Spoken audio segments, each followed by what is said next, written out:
Le dije a mi hijo que su papá acababa de morir. Él solo me contestó, es el cumpleaños de Megan. ¿Podemos hablar mañana? En ese momento entendí que no solo había perdido a mi esposo, también había perdido a mi hijo. Nunca se apareció al funeral, pero 3 semanas después le llegó una carta de mi abogado. La abrió, y se quedó helado. Hice algo que nunca va a olvidar, y no tuve que decir ni una sola palabra. Antes de seguir, dale like, suscríbete y cuéntame en los comentarios, ¿cuál crees que es la lección de vida que todos deberíamos aprender antes de que sea demasiado tarde? Gerald murió ahí mismo, en la mesa de la cocina, a la mitad de un chiste sobre que había vuelto a comprar la crema equivocada. Dijo riéndose, si me muero por esta cosa en polvo. Y mientras se reía, golpeó la cuchara contra su taza. Luego su mano se torció, la cuchara se le cayó, y sus ojos se abrieron como si se le hubiera olvidado cómo respirar. Solté el cuchillo con el que estaba untando mantequilla y corrí hacia él, gritando su nombre, pero ya no estaba. Su cuerpo se desplomó antes de que pudiera marcar al 911, antes de saber si otra vez estaba bromeando. Pero esta vez no era una broma. La voz del operador era tranquila, pero mi mundo se estaba rompiendo. Yo solo repetía su nombre mientras me guiaban para hacerle compresiones en el pecho, pero en el fondo ya sabía. Lo supe por cómo su cabeza se cayó hacia un lado, por lo fríos que estaban sus dedos cuando intenté tomarlos. Cuando llegaron los paramédicos, me hice a un lado, sin sentir nada. Solo escuchaba palabras como masivo, irreversible, sin reanimación. Solo asentí. De pronto la casa se sintió demasiado silenciosa y demasiado ruidosa al mismo tiempo.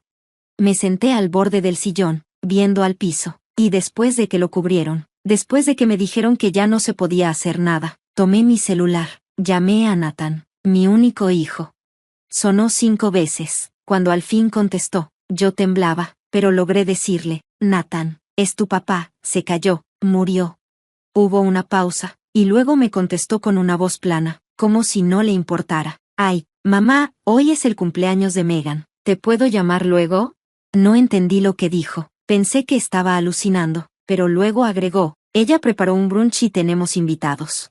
No dije nada, ni grité, ni lloré, solo me quedé en silencio. Bajé el teléfono como por reflejo y colgué. No quería escuchar nada más que pudiera dolerme más. Sentí un zumbido en la cabeza, como si mis oídos se llenaran de presión. Volteé a ver la silla de Gerald, la que usaba todas las mañanas para desayunar, para hacer crucigramas en la noche, la misma donde seguía sentado. Me senté junto a él, le tomé la mano como si eso pudiera traerlo de regreso. No sé cuánto tiempo pasó. Después llegó el forense. Me preguntaron si quería un momento a solas. Les dije que no. ¿Para qué? El momento que yo necesitaba ya se había ido. Subí las escaleras, cerré la puerta con llave y me acosté en la cama, sin cambiar las sábanas. El celular de Gerald estaba en su mesita de noche. Lo agarré con la esperanza, Dios mío, de encontrar algo. Y sí, ahí estaba. Una llamada perdida de la noche anterior. A las 10:42 de la noche. Gerald había intentado llamarle a Nathan. No dejó mensaje, pero lo intentó. Gerald quiso hablar con él antes de morir. Tal vez sentía que algo andaba mal, tal vez lo presentía. Y nuestro hijo, lo ignoró. Apreté el celular contra mi pecho y sentí el peso de todo lo que habíamos construido juntos. 42 años de matrimonio, una casa llena de recuerdos, un hombre que se partía el alma todos los días para que a su familia nunca le faltara nada. Y el silencio de Nathan dolió más que cualquier discurso del funeral. Ese día me sentía como si estuviera en otro mundo. Podía ver los labios de todos moviéndose, pero no escuchaba nada, solo el vacío que dejó Nathan por no estar ahí. Me quedé junto al ataúd, agarrándome del podio para no caerme, mientras gente que no veía en años se acercaba y me decía cosas como, era un hombre tan bueno, lo sentimos mucho. Pero yo solo pensaba en que mi hijo no estaba, ni en las bancas, ni a mi lado, ni siquiera en el maldito estacionamiento. La noche antes del funeral llamé para confirmar la hora. Me contestó Megan. Me dijo que Nathan todavía lo estaba pensando, porque ya habían reservado un fin de semana fuera y cancelar les iba a salir muy caro a esas alturas. Recuerdo ver el teléfono parpadeando mientras ella me hablaba del cumpleaños de Megan y de que estaba tratando de mantener la calma por su salud mental. Ni le contesté, solo colgué. No iba a suplicar para que mi hijo viniera al funeral de su papá. No después de que Gerald se desvelaba cuidando a Nathan cuando era bebé y le daban cólicos. No después de que pasaba los fines construyendo ciudades de Lego con él, o enseñándole a manejar una cuenta bancaria cuando apenas tenía 12 años. Y mucho menos después de que lo llamó la noche antes de morir, y Nathan no le devolvió la llamada. Y claro que la gente se dio cuenta. Los rumores empezaron desde antes del servicio. ¿Dónde está Nathan? ¿Perdió el vuelo? ¿Está bien Megan? Como si ellos fueran lo importante en ese momento. Hasta Frank, el amigo de la universidad de Gerald, se acercó y me dijo, pensé que tu hijo sería el centro de todo hoy. Y yo solo asentí, aunque por dentro me estuviera rompiendo. Pero lo que más me destrozó pasó después del servicio. Uno de los compañeros de trabajo de Gerald, Brian, se me acercó ahí junto a la cafetera del salón y me dijo, no quiero meterme en lo que no me importa, pero Gerald me contó algo raro el mes pasado, que estaba ayudando a Nathan con dinero. Se notaba que Gerald estaba estresado por eso. Y eso me dejó helada, porque él nunca me dijo nada. Nosotros no teníamos secretos, o eso creía. No le pedí a Brian que me contara más. Solo le sonreí por haber venido y me disculpé para ir al baño. Me senté en la tapa del excusado y me quedé viendo al suelo hasta que alguien tocó la puerta y preguntó si todo estaba bien. Pero no, nada estaba bien. Mi hijo se perdió el funeral de su papá por un brunch y un viajecito de fin de semana, y ahora me entero que puede haber habido problemas de dinero y secretos. Cuando llegué a la casa esa noche, el silencio era insoportable. Me serví una copa de vino, me senté y me quedé viendo el sillón de Gerald. Traté de no pensar en lo sola y vacía que me sentía. Después agarré mi celular.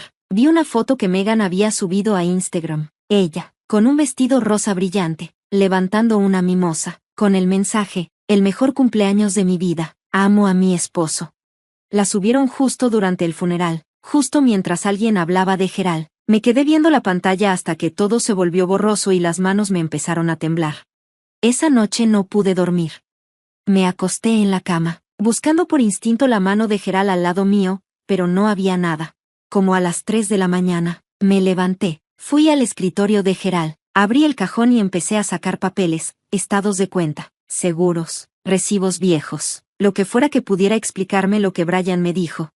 Ya no era solo dolor, ahora había algo más frío, una sensación horrible de que tal vez no conocía toda la historia de mi propia familia. Y la única persona que podría explicarlo, ya no estaba.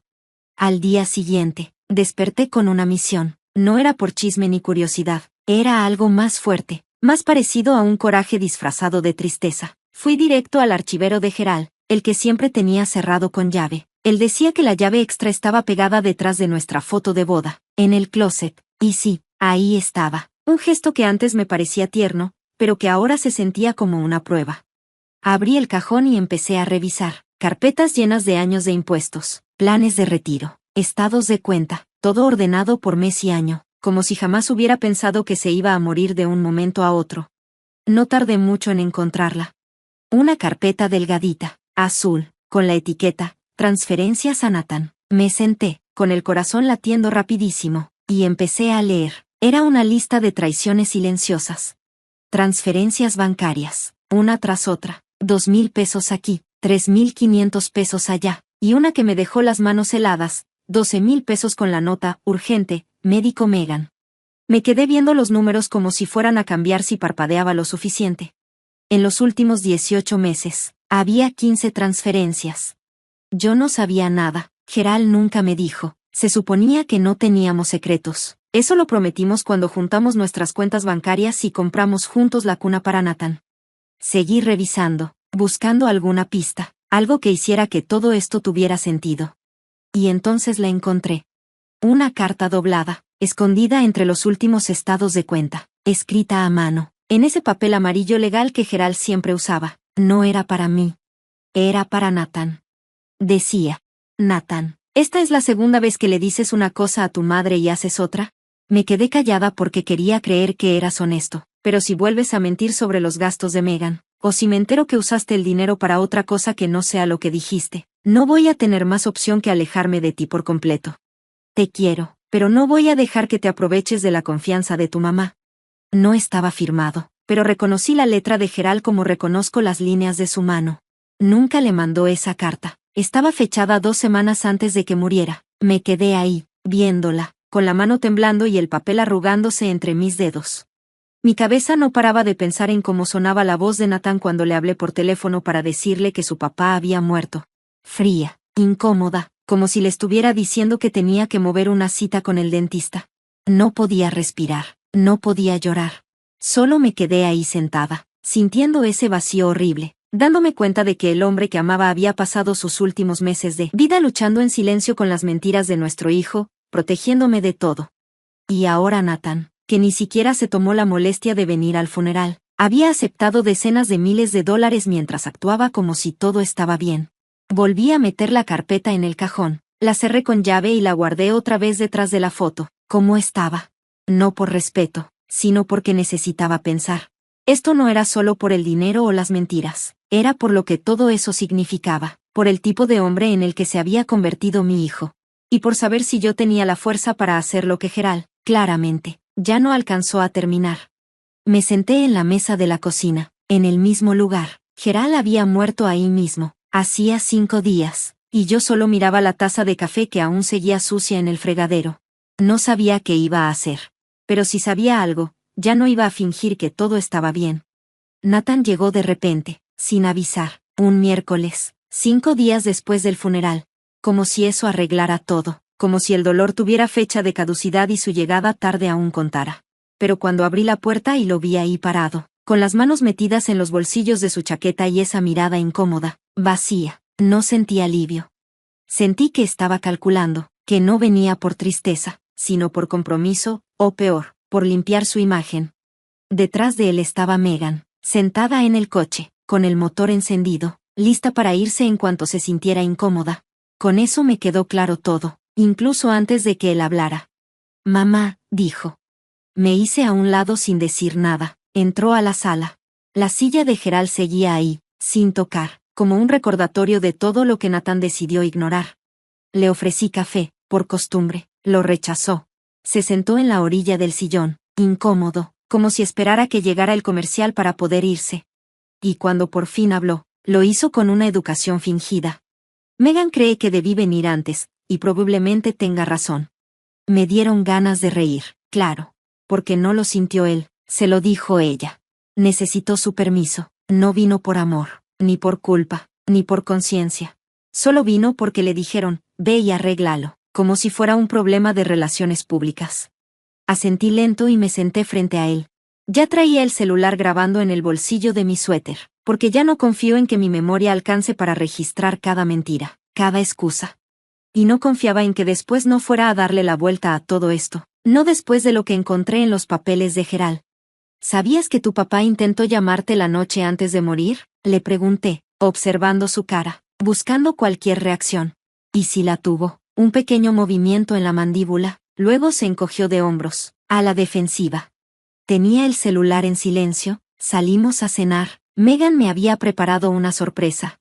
Se quedó a la mitad de la frase, como si se diera cuenta de lo tonto que sonaba. No dije nada, dejé que el silencio lo apretara, hasta que él mismo no aguantó más y empezó a soltar excusas a medias. Quería devolverle la llamada, lo juro, pero no sabía que era algo serio. Nunca dijo que estaba enfermo. Tú tampoco. Y yo me quedé con la cara seria, sin mostrar lo que me dolió oír eso, que rápido quiso echarme la culpa. Como si fuera mi culpa que no se presentó, como si la muerte de Gerald fuera algo que todos deberíamos haber previsto, como si fuera un error de calendario. No estaba enfermo, Nathan, le solté, seca, le dio un infarto mientras desayunábamos, 5 minutos después de que hiciera un chiste sobre la crema para el café. Él desvió la mirada, se frotó la frente. Como si la plática le pesara, como si yo fuera la que estaba haciendo mal por no suavizar las cosas. Me incliné un poco hacia adelante y se lo solté sin rodeos. Encontré las transferencias. Todo su cuerpo se puso tenso, como si le hubiera echado un cerillo a un charco de gasolina. ¿Qué transferencias?, preguntó rápido, con la voz alta. No me molesté en explicarle con calma. Las de la cuenta de tu papá a la tuya, las cuentas del hospital de Megan, tus vacaciones, la renta que no alcanzabas. No me mientas, Nathan, no ahora. Y todavía tuvo el descaro de ofenderse. Eran préstamos, mamá, estábamos pasando por un mal momento, papá se ofreció. Fue entonces cuando saqué la carta amarilla, la que Gerald escribió pero nunca mandó. Esa donde le decía que si volvía a mentir, se acababa el dinero. Se la di, la leyó en silencio, luego la dobló como si no significara nada y dijo, no lo decía en serio. Y fue ahí donde me di cuenta de que ya no estaba hablando con mi hijo. No con el niño que se quedaba dormido en el pecho de su papá los domingos viendo fútbol. No con el adolescente que ayudó a construir el cobertizo en el jardín. Estaba hablando con un hombre que aprendió a justificar su propia traición. Y no sentí tristeza. Solo una claridad fría y dura. Nathan no había cometido un error. Él había tomado decisiones, una tras otra, eligiendo su comodidad antes que su familia. Y ahora estaba aquí porque Megan le dijo que viniera a arreglar lo que quedaba. Me paré, caminé hacia la puerta y le dije, te aviso si llego a necesitar algo de ti. Parecía que quería decir algo, pero en ese momento Megan tocó el claxon desde el coche. Él solo asintió. Se fue sin darme un abrazo, sin preguntarme cómo estoy. Lo vi subir al coche. Vi a Megan mirando hacia la casa con esa sonrisa medio burlona que, tal vez sin saberlo, traía en la cara, como si creyera que había ganado algo. Y pensé, no tienes idea de lo que se viene.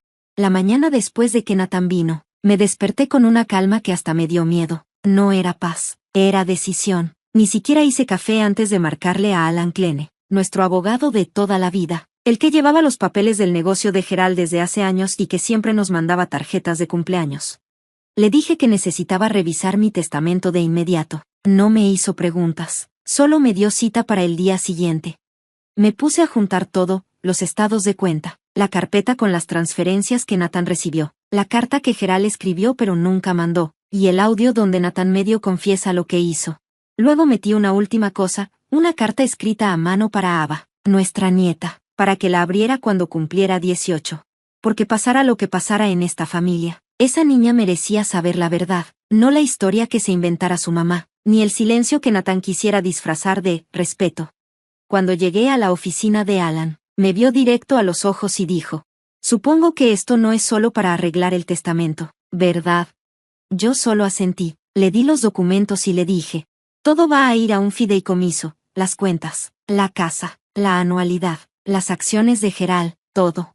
Pero nada para Nathan, nada para Megan, ni un centavo.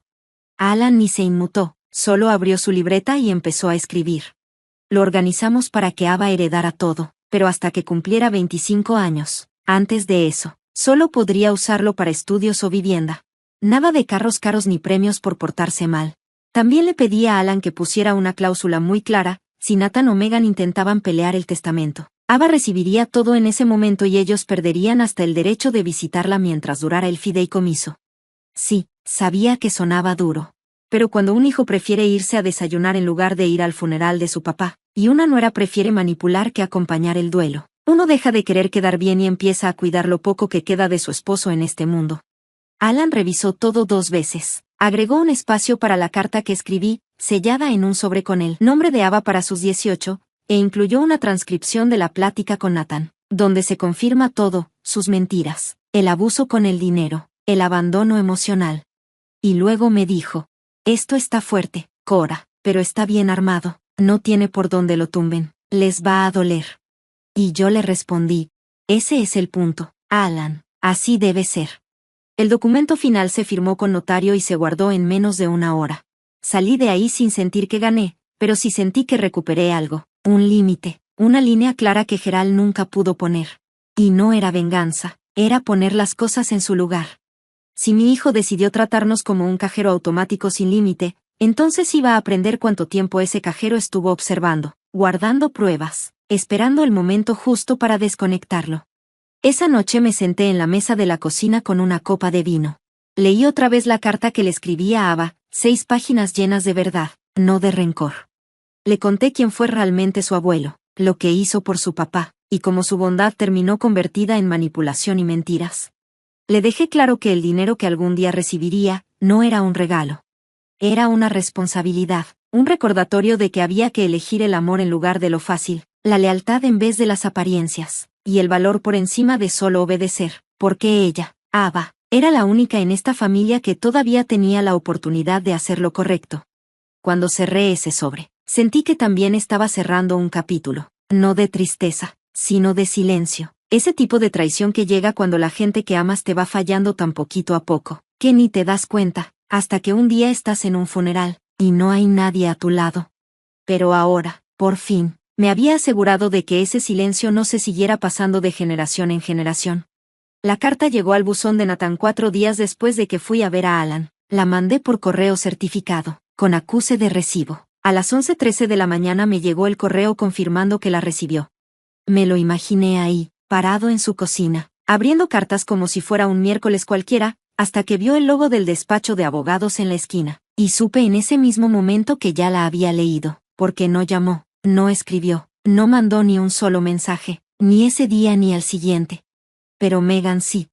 Y no con palabras amables, sino con una lluvia de mensajes, primero pasivo-agresivos, como, ¡ay, qué fina, Cora!, y luego ya más directos, eres increíble, ¿de verdad te importa Ava?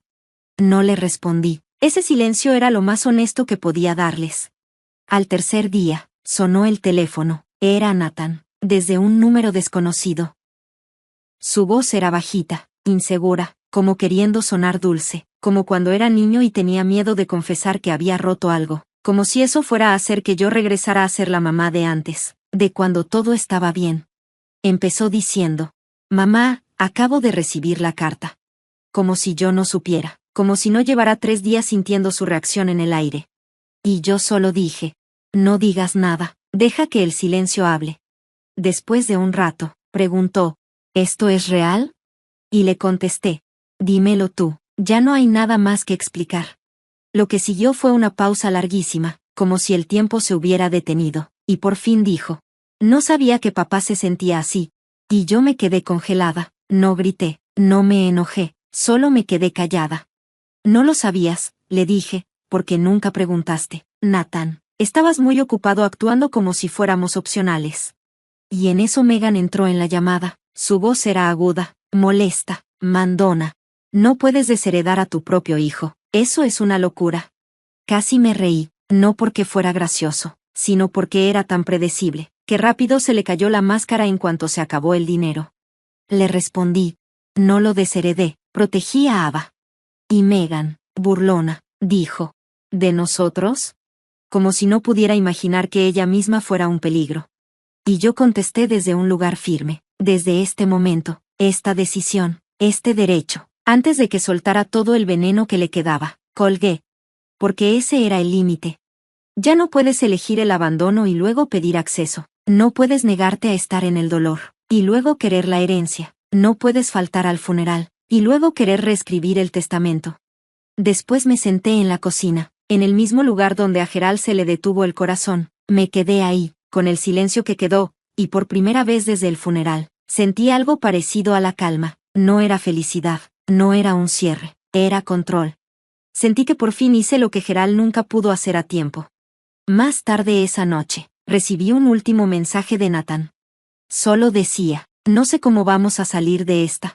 No le respondí, porque ya no me tocaba a mí dar esa respuesta, le tocaba a Ava, y un día, cuando tuviera la edad suficiente para entender todo, ella decidiría quién merecía estar en su vida. Ese era el verdadero legado que yo quería dejarle.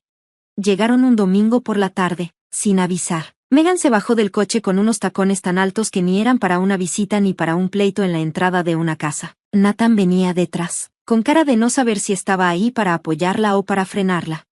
En cuanto abrí la puerta, Megan entró sin saludar, sin preguntar nada, directo con una acusación.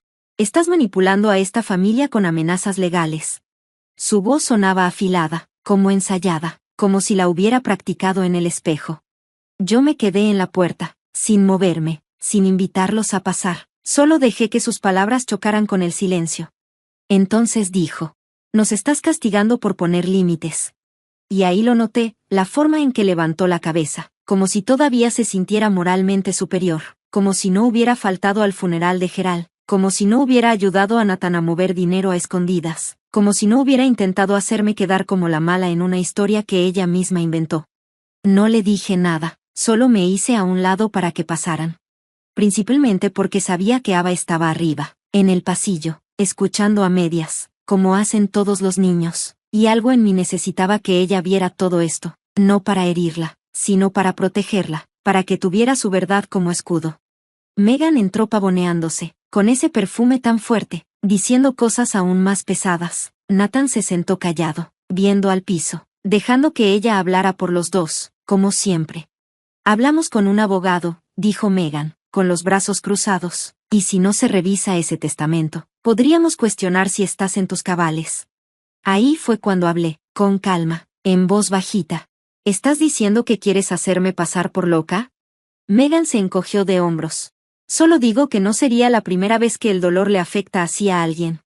Vi cómo Nathan se estremeció. No supe si por culpa, por vergüenza, o por las dos. Y entonces escuché el crujido del piso de arriba. Ava se había movido. Estaba escuchando, y supe que cada palabra le estaba llegando directo a la mente y al corazón, porque ella era la única en esta familia que aún podía ver las cosas como son. Me volteé a ver a Nathan y le pregunté, ¿estás de acuerdo con ella? No dijo nada, solo tragó saliva y desvió la mirada. Ese silencio dijo más que cualquier cosa que Megan hubiera gritado. Me dejó claro lo que necesitaba saber, que él no iba a detenerla, no iba a defenderme, ni a mí, ni a la memoria de su papá, porque eso significaba meterse en problemas en su casa, y no estaba dispuesto. Megan aprovechó ese silencio como si le echara gasolina a su enojo, se acercó y me dijo, «Estás destruyendo a esta familia por dinero».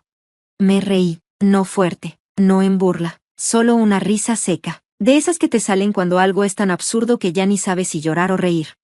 Le dije, ¿yo la estoy destruyendo? Gerald murió solo, su propio hijo ni se apareció, ¿y tú estás preocupada por la herencia? Fue ahí cuando vi a Ava salir al pasillo, a la mitad de las escaleras. Tenía los ojos muy abiertos, pero seguros. Megan se giró, sorprendida, pero Ava no dijo nada, solo miró a su papá, luego a mí, y después subió de nuevo, despacio. El silencio que se quedó en la sala se sentía pesado, como si fuera a llover fuerte en cualquier momento. Megan también lo notó, su cara cambió por primera vez, dijo que no entendía, y yo le contesté, «Entiende más de lo que crees». Entonces abrí la puerta, de par en par, y dije, «Esto ya se acabó». Nathan no dijo nada, ni se quejó, salió antes que Megan. Ella dudó, como si fuera a decir algo más, pero al final lo siguió. Sus tacones sonaban fuerte contra el piso. Cerré la puerta antes de que bajara el último escalón del porche. 3 semanas después de esa visita, encontré algo. Era una USB negra, metida en un sobre que alguien dejó en mi buzón. No traía nota ni explicación, solo mi nombre escrito con la letra de Ava, esa letra de niña de 12 años. En cuanto la vi, sentí un nudo en el estómago. Supe que no era algo cualquiera, no era un dibujito o una felicitación. Era algo serio.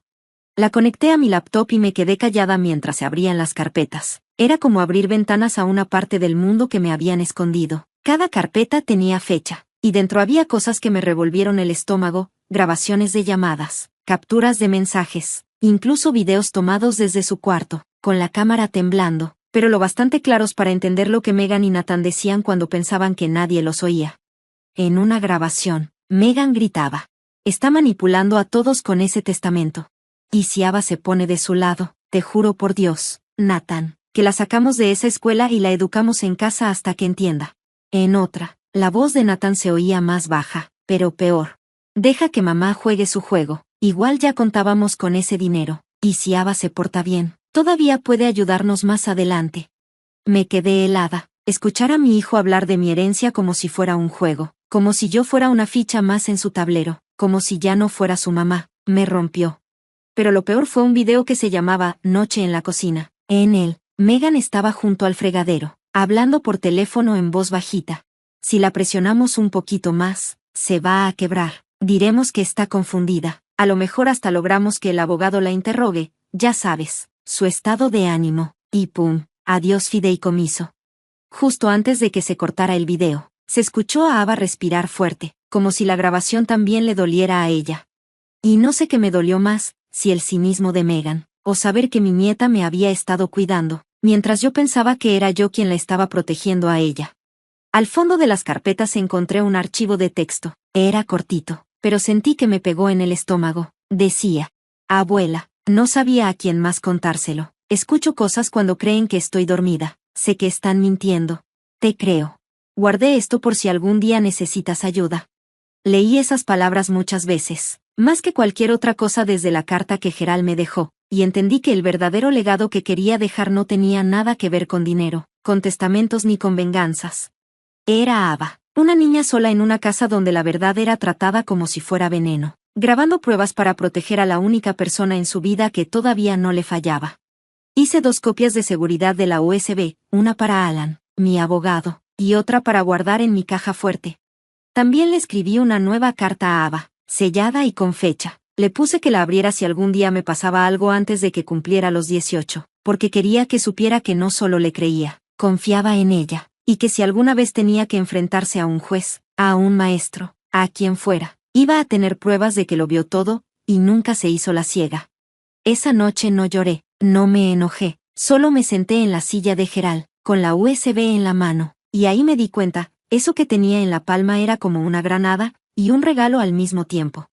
Y juré que no solo iba a proteger su herencia, también su voz, porque en esta familia, ella fue la primera que se atrevió a levantarla.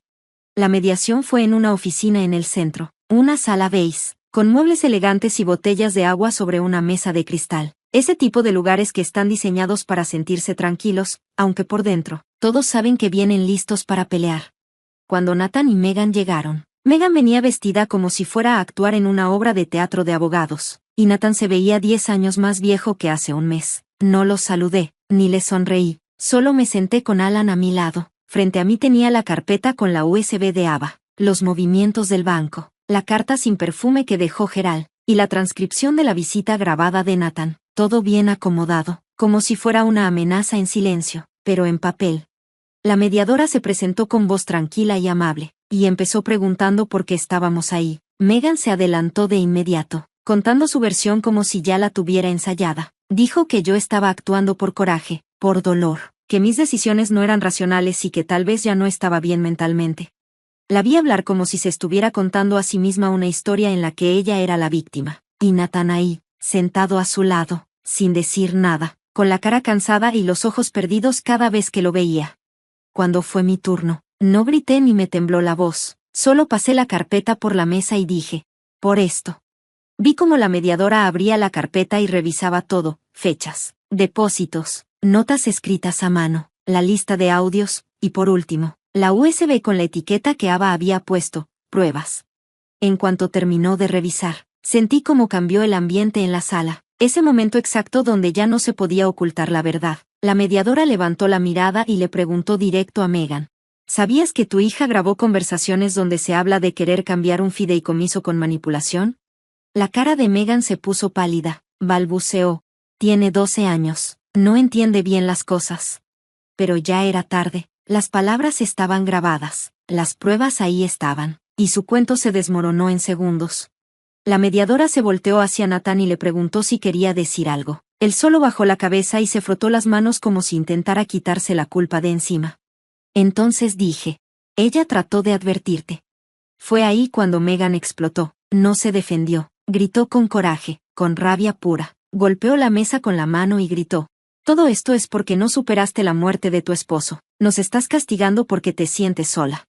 La mediadora, con calma, le pidió que saliera un momento a tranquilizarse. Megan se levantó furiosa, sus tacones resonando en el pasillo, y se fue sin decir más, dejando a Nathan ahí. Y por primera vez desde el funeral de Gerald, Nathan me habló directo, su voz era bajita, cansada. No sabía que todo esto estaba tan mal, dijo. Y yo le respondí, no quería saberlo. Él asintió, mirando al piso. Solo quería paz, dijo. Y le contesté, la paz no se consigue callando, se consigue cuando te atreves a enfrentar lo que importa. Cuando volvió la mediadora, nos dijo que no había motivos para cuestionar el fideicomiso, que era completamente legal, que estaba bien hecho y que además, había pruebas claras de que en esa casa se había intentado presionar a Ava. Dijo que las declaraciones de la niña sí tenían valor como prueba de que había manipulación. Megan nunca regresó para escuchar el final, y Nathan se fue poco después, sin decir nada, no dio la mano, ni volteó. Yo me quedé un momento más recogiendo mis cosas, y sentí algo raro, no era victoria, ni alivio, era como una tristeza tranquila, esa sensación que da cuando sabes que ya terminó la pelea, no porque ganaste, sino porque la verdad ya no permitió seguir fingiendo. Ava cumplió 18 años el viernes pasado, pero ese día no llegó con globos ni pastel. En cambio, escuché un golpe suave en la puerta justo después del mediodía, con los ojos abiertos pero seguros. Entró y me entregó la carta que yo le había escrito hace 5 años, todavía sin abrir y sellada. Me dijo, quería leerla contigo. No dije nada, solo asentí y la vi abrir el sobre con cuidado, como si se fuera a romper en sus manos. Sacó las 6 páginas donde había puesto todo mi corazón cuando sentía que todo se estaba cayendo. Leyó en silencio varios minutos. Su cara cambió de estar concentrada a llenarse de lágrimas. Solo se detuvo una vez para preguntar, ¿todo esto sigue siendo cierto? Yo le respondí, cada palabra. Entonces me abrazó fuerte, más que nunca, y susurró, gracias por decirme la verdad cuando nadie más lo hizo. Sentí todo el dolor y la fuerza en ese abrazo. Después, nos sentamos juntos en la vieja silla de Gerald y ella sacó su teléfono para mostrarme un video corto. En él, ella estaba frente a un juez en una audiencia para cambiarse el nombre y dijo claro, quisiera cambiar mi segundo nombre a Coraline, en honor a mi abuela. Ahí no pude aguantar las lágrimas. Mi pecho se abrió al escucharla recuperar su identidad, al escoger una parte de esta familia que no la lastimaba, que no le mentía ni la usaba.